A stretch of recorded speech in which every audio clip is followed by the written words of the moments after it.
What's going on, everybody? Alex here, Nickens Lawn and Landscape, back with a quick update on the skid steers. We did get the sprocket off. If you didn't see the video we posted yesterday, I'll leave a link to that right here. But we could not get this sprocket off, guys. I heated it up with a torch. I had PB blaster. We hit it with a 4-pound hammer. Tried everything last night. Tried a air compressor impact, tried a Milwaukee's biggest battery powered impact that they make, which I've taken off some crazy bolts with that thing, and these would not bust loose.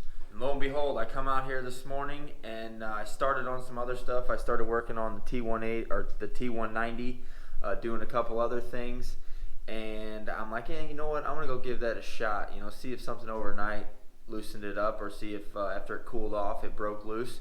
Sure enough, put the impact on it, and all 6 of them backed right out. One of them actually I had to work with a little bit, but it came out. So it is what it is. I'm just happy that it's off. That's all I care about. So it's history now. It is what it is. But future reference for you guys, if you're ever doing this kind of work, doing anything, and you cannot get a bolt off, maybe just give it a night. Come back at it later and see what happens. For me, it worked. This is not the first time that this has happened to me, where I've worked on something, and then come back at it fresh the next day, and it pops right off for whatever reason. I don't know if it just took a while for that PB to get in there, or like I said, if it had to cool off before it was going to finally break loose. But again, it's history. It's done. It's taken care of. I don't care anymore. I got it off. I got those. I got the plugs out, and I've actually got it draining now. It looks like I've gotten a couple more drops out of it down there. I've already drained the majority of it.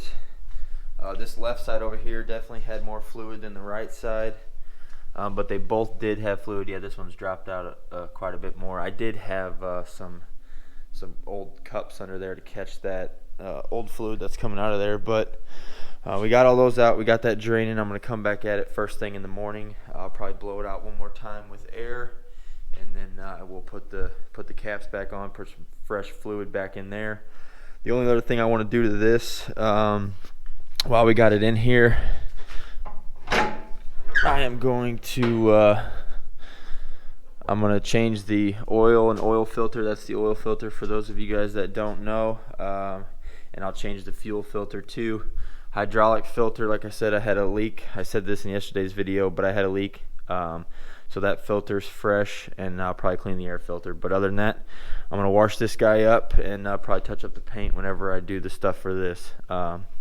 This one, we yesterday, it did not have these on there, so we rebuilt both of these handle mechanisms. We did a little bit of welding. There was a crack on each side on that plate. I'm not really sure what they did there, but we did that. We got the oil draining now, so we already got a fresh hydraulic filter on this one as well. We replaced the air filter, inner and outer, the fuel filter today. We got the oil draining out. I'm going to let that drain all night, and then I will put fresh oil and filter on that tomorrow. And then after that, every single filter and every single fluid other than the antifreeze on this machine will have been changed out with fresh fluid. And I have the antifreeze over there on the shelf. Bobcat takes this special antifreeze here. So that's what they want you to put in them, and that's what I'm going to run. I don't really like it because it's dark, and it's, to me, when you're looking at antifreeze, you want to see clean, you want to see oilless, basically, and you don't want it to be leaking or losing fluid. And with that purple stuff, to me, it would be kind of hard if you do have some oil in there. It's going to be harder to see because it's darker when you have a green or an orange, something along those lines, which is generally what most vehicles have. That's what I'm used to before these Bobcats, of course. But those are a little bit easier to see oil in them. So I don't really like the purple stuff, but that's what they want in there, so that's what I'm running. And I've actually got water in this T180. I had to drain the coolant. I don't remember what it was for.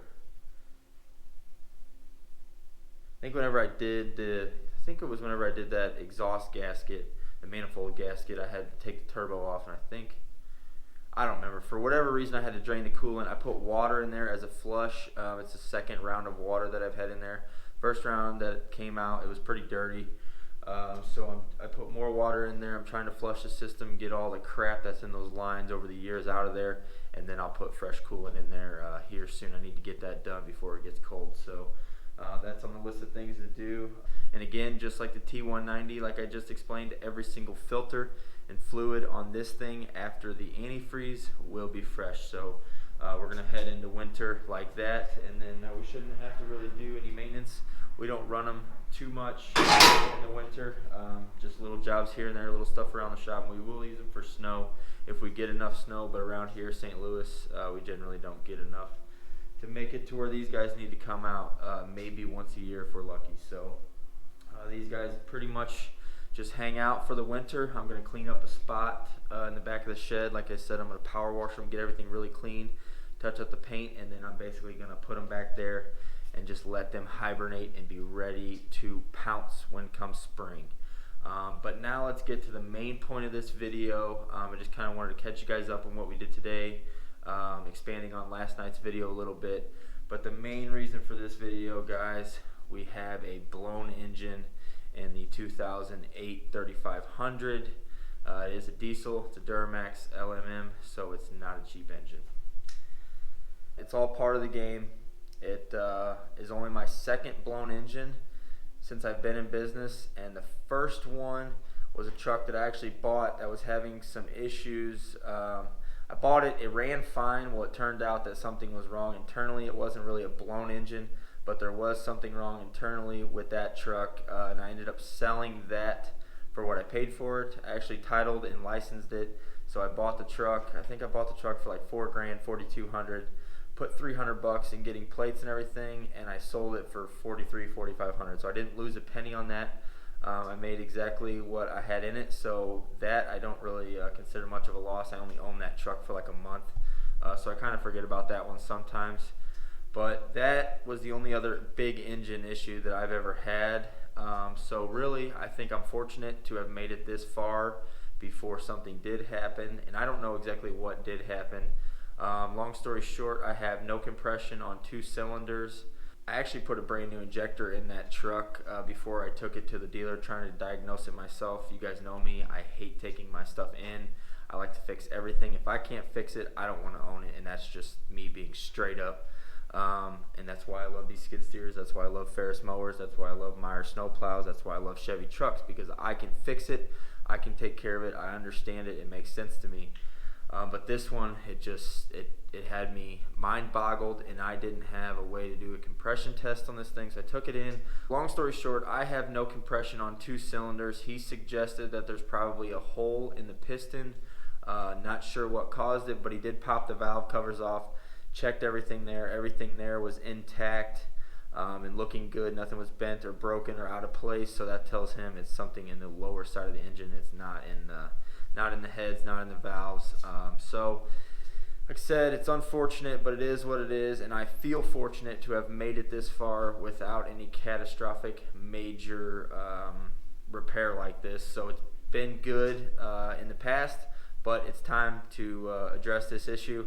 I need a new engine. I think I have found one, and I'm actually going to try to swap it myself. That's still up in the air, exactly what I'm doing there, but I think I found the engine, and I'm going to try to swap it myself. So we'll see what happens, but I just wanted to update you guys on that. If you follow me on Instagram, you already know a little bit about this, but these are the details, and that's what happened, and that's what I'm dealing with. So I was hoping to use that truck for leaf removal. That's not going to happen, at least not for the first part of leaf removal, because there's no way I'm going to have that thing up and running in a week, week and a half, and that's when we're going to be starting leaf removal. So it is what it is. We're having to make changes on the fly. Life in business, life in the fast lane. What are you going to do? There's not much you can do. You got to fix it, and you got to keep moving forward. All right, guys, that's all I got for you on this one. Hope you enjoyed this video. Please give it a big thumbs up if you enjoyed it, and leave a comment down below and let me know what you thought. I'll see you in the next one.